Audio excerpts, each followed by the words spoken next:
cubiertos por el sacrificio de Cristo. Tanto los niños como los bebés están cubiertos por el sacrificio de Cristo que hizo en la cruz del Calvario, esa obra redentora. Ahora, vamos a hablar la tipología en el bautismo. Yo tengo algo aquí, dice, el bautismo es tipo de la sepultura. Romanos capítulo 6 nos indica que los que hemos sido bautizados en Cristo, hemos sido bautizados en su muerte. Romanos 6:3. Este también es un argumento a favor de la inmersión total. Porque, es decir, cuando una persona muere, no es sepultado solamente la mitad de su cuerpo o una parte de su cuerpo, sino que es sepultado enteramente. Todo su cuerpo es sepultado, es introducido en ese cajón, en ese ataúd, y es llevado a su lugar de morada de reposo. Es decir, que el que muere también en Cristo Jesús debe ser bautizado completamente, debe ser sumergido para así cumplir la obediencia, hacer la obediencia de Dios a través de este mandato del bautismo, que es morir a esta vida antigua, morir al pecado para resucitar en una nueva vida en Cristo Jesús, Señor nuestro. Como los judíos y otras religiones antiguas tenían en sus ritos algunos lavatorios de purificación, o como las llama nuestra versión de la Biblia, Reina Valera 1960, abluciones. El apóstol Pedro explica que el bautismo precisamente no es uno de estos baños o ritos para quitar las inmundicias de la carne, de este cuerpo físico, sino que en Primera de Pedro, capítulo 3, versículo 21, nos habla, el apóstol Pedro se refiere que el bautismo es la respuesta a una buena conciencia delante de Dios. El bautismo siempre ha sido asociado con la iniciación de los cristianos, pero definitivamente no es un baño de limpieza corporal. Para los judíos y otras religiones, la ley hablaba de lavatorios, purificaciones, era en el cual el hombre que ejercía el sacerdocio, que ejercía un ministerio, pues sea en el tabernáculo, o sea en el santuario, ofreciendo las ofrendas, o todo lo que corresponde al culto del Señor, según la ley, tenía que lavarse, tenía que purificar su cuerpo. Ahora, en el tiempo de la gracia de Dios y en el Evangelio de Jesucristo, el bautismo no solamente es para lavarse el cuerpo, no es para limpiar las impurezas de esta carne, no, como dice el apóstol Pedro, en Primera de Pedro 3:21, no se trata de quitar las inmundicias de la carne, sino de tener una conciencia buena, una conciencia limpia delante de Dios por medio del bautismo en el nombre del Señor Jesús. Significado del bautismo. El bautismo cristiano siempre ha sido conectado con el perdón de los pecados. Juan el Bautista predicaba el bautismo de arrepentimiento para el perdón de los pecados. Evangelio según San Marcos, capítulo 1, versículo 4. El apóstol Pedro en el día de Pentecostés proclamó el bautismo para el perdón de los pecados. Hechos capítulo 2, versículo 38. Ananías también enlazó la experiencia bautismal con el problema del pecado, cuando le ordenó a Saulo de Tarso, es decir, al apóstol Pablo, bautizarse. Hechos capítulo número 22, versículo 16. Ahora pues, dice el Señor, ¿por qué te detienes? Levántate y bautízate y lava tus pecados invocando su nombre. Eso es el significado del bautismo. El bautismo no es más que para perdón de los pecados. El bautismo tiene que ver con la salvación. Una pregunta. Hoy en día muchas doctrinas, muchas enseñanzas, muchas religiones, muchos dogmas cristianos dicen que el bautismo no es necesario para la salvación, que no hay necesidad de ser bautizado, o que el bautismo solamente es para cumplir un requisito, pero no es necesario para ser salvo. Vamos a mirar qué dicen las Escrituras, qué dice la palabra de Dios, qué dice este libro precioso acerca de este tema, porque no podemos solamente creer a lo que las personas o lo que tal predicador dijo, sino que tenemos que creer en la autoridad máxima que es la palabra del Señor. Cuando Jesucristo ascendió a los cielos, dejó con sus discípulos lo que se ha llamado hoy en día la Gran Comisión. Jesús dijo, id por todo el mundo y predicad el evangelio a toda criatura. El que creyere y fuere, mire, vamos a detenernos ahí, querido hermano y amigo.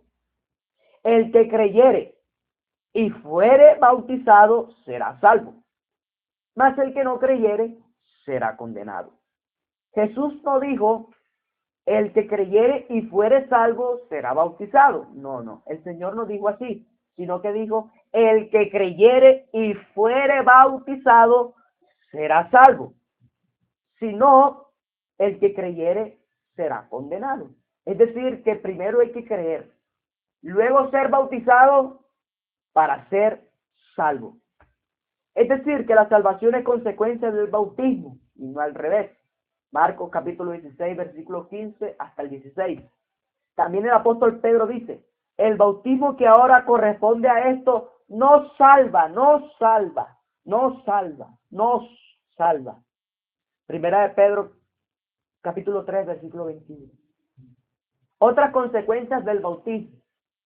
El apóstol Pablo dice en su carta a los Gálatas que los que somos bautizados en Cristo, de Cristo estamos revestidos. Qué hermoso saber que todos los que hemos sido bautizados en Cristo, de Cristo estamos revestidos. Es decir, que tenemos la ropa, el blindaje, el vestido del Señor en nuestras vidas. En esta experiencia el hombre desaparece como individuo para adquirir una nueva identidad. Revestido, cubierto, tiene apariencia de Cristo, tiene olor de Cristo, tiene aroma de Cristo, su fragancia es de Cristo, tiene la ropa de Cristo, también recibe su olor, recibe su fragancia, recibe ese aroma a Dios, ese aroma a Cristo. La fórmula bautismal. La Biblia dice en Mateo capítulo 28, versículo 19, por tanto, id y haced discípulos a todas las naciones, bautizándolas en el nombre del Padre, y del Hijo, y del Espíritu Santo. Esta escritura pone en énfasis un elemento. Miremos allí. Miremos ese versículo de las Sagradas Escrituras, porque para muchos ha sido de confusión. Esta escritura pone en énfasis un elemento, el nombre. El nombre. Hay un solo nombre. Ese nombre es el de Jesús. ¿Concuerda esta afirmación con la práctica y enseñanza apostólica? Claro, nosotros encontramos un hecho sobresaliente. Todos los bautismos realizados en el libro de los Hechos de los Apóstoles fueron realizados en el nombre del Señor Jesucristo. Hechos capítulo 8, versículo 14 y 16, es una de las citas. Hechos capítulo 10, versículo 41, 45 al 48. Hechos capítulo 19, verso del 1 al 5. Hechos capítulo 22, versículo 16. También el apóstol Pablo a la carta a los Romanos capítulo 6, versículo 3. Romanos capítulo 6, versículo 5. Primera de Corintios capítulo 6, versículo 11. Gálatas capítulo 3, versículo 27. Colosenses capítulo 2, versículo 12.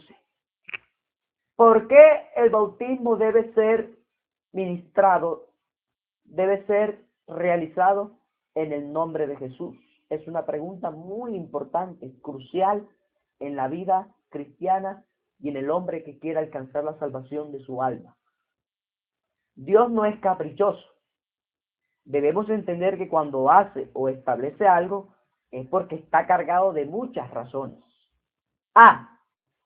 Hay dos razones básicas. Existen por lo menos dos razones importantes por las cuales el bautismo debe administrarse en el nombre del Señor Jesús. Primero, Hechos capítulo 4, versículo 11 al 12, dice que este Jesús es la piedra reprobada por vosotros los edificadores, la cual ha venido a ser cabeza del ángulo. Y dice el apóstol Pedro, y en ningún otro hay salvación, porque no hay otro nombre bajo el cielo dado a los hombres en el cual podamos ser salvos. Segundo, Primera de Corintios capítulo 1, versículo 13 plantea estas interesantes preguntas. ¿Acaso está dividido Cristo? ¿Fue crucificado Pablo por vosotros? ¿O fuiste bautizados en el nombre de Pablo? La insinuación clara es que los corintios habían sido bautizados en el nombre del crucificado. Y no es para menos, puesto que el bautismo es una identificación con la muerte del que a través de la muerte nos dio vida y vida en abundancia. Algunas ocasiones, algunos grupos evangélicos o cristianos han desarrollado argumentos en contra del bautismo en el nombre de Jesús. Analizaremos algunos de los más conocidos. Vamos a mirar algunos de los dichos en contra del bautismo en el nombre del Señor Jesús. Primero, Pedro se equivocó. Afirmar que el apóstol Pedro se equivocó en el momento que acababa de ser lleno del Espíritu Santo y daba el discurso de inauguración de la Iglesia de Cristo, además de temerario, nos dejaría con la duda de la inspiración de las Sagradas Escrituras, si es real o no. Nos dejaría una duda grande saber que esta escritura, la palabra de Dios, no fue inspirada por Dios. ¿Qué pensar de las epístolas del apóstol Pedro? Pero además una afirmación tal solo nos plantea la ignorancia del que tal dice. Primero que todo, el apóstol Pedro tuvo suficiente tiempo para corregirse, pero nunca lo hizo. En segundo lugar, en Gálatas capítulo 2, versículo 11 al 14, encontramos un ejemplo claro de cómo trataban los apóstoles las equivocaciones, pero nunca encontramos que alguien haya corregido a Pedro en relación con esta materia. Segundo, otro dicho famoso del mundo cristiano acerca de la contraposición al tema del bautismo en el nombre de Jesús. Yo le creo más a Jesús que a Pedro. Esto, si no fuera tan seria la materia, sería un chiste. No es posible que en lo concerniente a la salvación el hombre tuviera que escoger entre qué escrituras creer y en qué escrituras no creer. Además, la Biblia dice que toda la escritura es inspirada por Dios.